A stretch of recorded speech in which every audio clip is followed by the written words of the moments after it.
పెట్టుబడుల పేరుతో తండ్రి కొడుకులు చంద్రబాబు లోకేష్ చేసుకుంటున్న ప్రచారమంతా వట్టి బూటకమేనని కంపెనీల ఏర్పాటు పేరుతో వేల కోట్ల విలువైన భూములు బినామీలకు దోచిపెట్టి ప్రభుత్వ సంపదను దోపిడీ చేస్తుంది మాత్రమే నిజమని వైఎస్ఆర్సీపీ రాష్ట్ర ప్రధాన కార్యదర్శి సింగారెడ్డి సతీష్ కుమార్ రెడ్డి స్పష్టం చేశారు.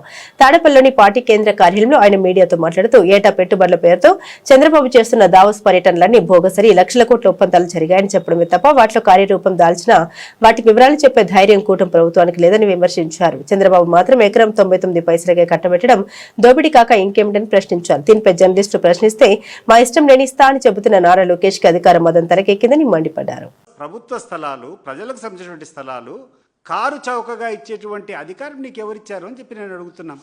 అదే రకంగా కపిల్ చిట్ ఫండ్స్ ఏమన్నా ఈ దేశానికి, ఈ రాష్ట్ర ప్రజలకు ఏమైనా ఉపయోగకరమైనటువంటి వ్యక్తుల వాళ్ళకు ల్యాండ్ అలాట్మెంట్ చేస్తావు. లూలు మాల్కు ల్యాండ్ అలాట్ చేస్తావు. ఎవరు ఈ లూలు? వాడి ఈ దేశానికి చేసేటువంటి సేవ ఏంది నాకు అర్థం కాలే. ఎందుకు వాళ్ళకందరికీ మీరు ప్రభుత్వ స్థలాలు ఇస్తారు? ఒకసారి తెలంగాణ ప్రభుత్వంలో మీరు పోయి ఒకసారి విచారించండి. మాదాపూరు ఆ ప్రాంతంలో ఇటీవల ఆ ప్రభుత్వం, తెలంగాణ ప్రభుత్వ స్థలాన్ని వేలం వేస్తే 170 కోట్ల రూపాయలు ఒక ఎకరాకు అమ్మినారు. 170 కోట్లకు. అది పారదర్శకత.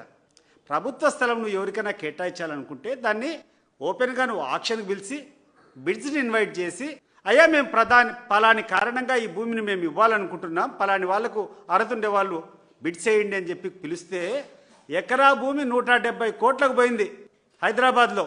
మరి ఈరోజు నువ్వు ఉర్సా అనేటువంటి వాళ్ళకు 50 పైసలకి ఇస్తావు. దానికి తోడు దీన్ని లోకేష్ దగ్గరికి పోయి ఎవరో కూర్చొని ఇట్లా విశాఖపట్నంలో ల్యాండ్స్ అన్నీ మీరు 50 పైసలకే 90 పైసలకే ఇచ్చిదా అని అని ఎవరు విలేకరు అడిగితే అతని అహంభావం, అతని అహంకారం 99 పైసలకు ఎకరా కాదు, 99 పైసలకు మొత్తం నేను ఇస్తా అంటాడు. ఏం లోకేష్, నాకు అర్థం కావడంలే. మీ నాయన సొమ్ము లేకుంటే మీ అబ్బ సంపాదించినటువంటి సొమ్ము ఏమైనా ఇస్తావా? ఇచ్చుకో. మీ ఊర్లో ఏమైనా మీ అబ్బ సంపాదించినటువంటి సొమ్ము, మీ నాయన సంపాదించినటువంటి సొమ్ము ఉంటే దారాదత్తం చేసుకో. 99 పైసలు కావాలంటే 9 పైసలకి ఇచ్చుకో. ప్రభుత్వం సొమ్మది. నువ్వెవరు? నేను ఇస్తా అని చెప్పేటువంటి అధికారం నీకు ఎవడిచ్చాడు? నీకు నువ్వెవడయ్యా? కౌన్కిస్కా గొట్టం ఈ యొక్క ఆంధ్ర రాష్ట్రానికి. Your after all A minister.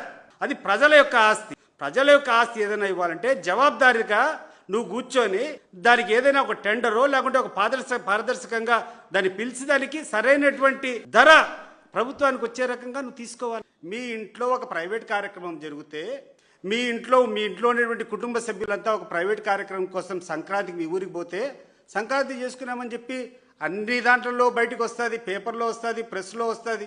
Me private ప్రోగ్రామే కదా.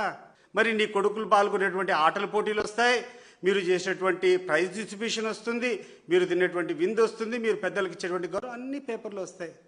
మరి మీరు విదేశాలకు పోయినప్పుడు ఎందుకు రాదండి? ఏంటి ఆ గోప్యత? ఎందుకు పోయినారు మీరు? ఎక్కడికెక్కడ తిరిగినారు? మీరు అధికారంలో ఉన్నన్ని రోజులు తప్పకుండా మీరు చేసే ప్రతి ఒక్క కార్యక్రమం కూడా జవాబుదారీగా ఉండాల్సిందే.